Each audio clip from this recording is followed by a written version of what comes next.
Step number 7 داخلے کی ترتیب۔ طلبہ کے داخلے کی ترتیب۔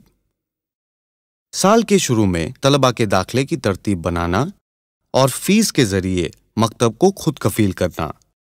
داخلے کا نظام سال میں ایک مرتبہ اسکول کی چھٹیوں سے 1 مہینہ پہلے بنائیں تاکہ اجتماعی تعلیم کا نظام برقرار رہے اور مکتب کے انتظامی امور یعنی فیس، یونیفارم وغیرہ آسانی سے انجام پائیں۔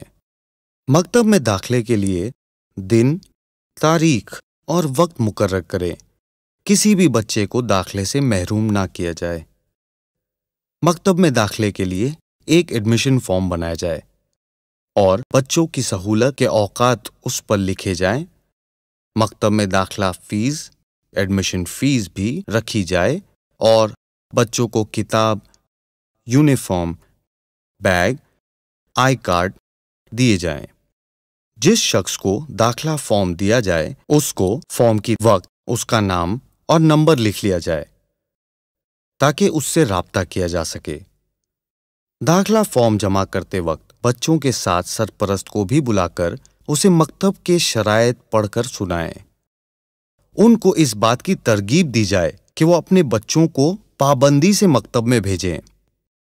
یاد رکھیں، مکتب کی شرائط پر سختی نہ کریں، کہیں کوئی بچہ بنیادی دینی تعلیم سے محروم نہ رہ جائے۔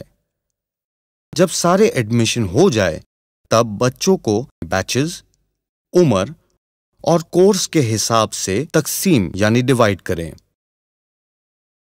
عمر اور درجے کے اعتبار سے داخلہ۔ 4 سال سے زیادہ ہر عمر کے بچوں کا داخلہ لیا جائے۔ بہت چھوٹے بچوں کا داخلہ نہ لیا جائے۔ جن بچوں کی عمر 12 سال یا اس سے کم ہو تو ان کو پرائمری کورس دیا جائے اور جو بچے 13 سال یا اس سے بڑے ہو تو ان کا داخلہ بالغان کورس میں کیا جائے۔ اگر کوئی بچہ ایسے وقت کی جماعت میں داخلہ چاہتا ہو جس میں طلبہ مکمل ہو گئے ہیں یعنی 20 بچے ہو گئے ہیں تو نئی بیچ بنا کر دوسرے معلم کا انتظام کریں۔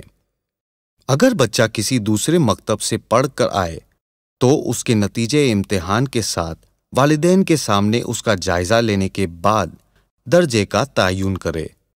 جز وقتی اور کل وقتی حفظ کے بچوں کے داخلے کا بھی نظام بنائیں۔ اگر 2 درجے ہو تو ہم عمر کے بچوں کو ساتھ میں رکھا جائے۔ بچیوں اور مستورات کا داخلہ۔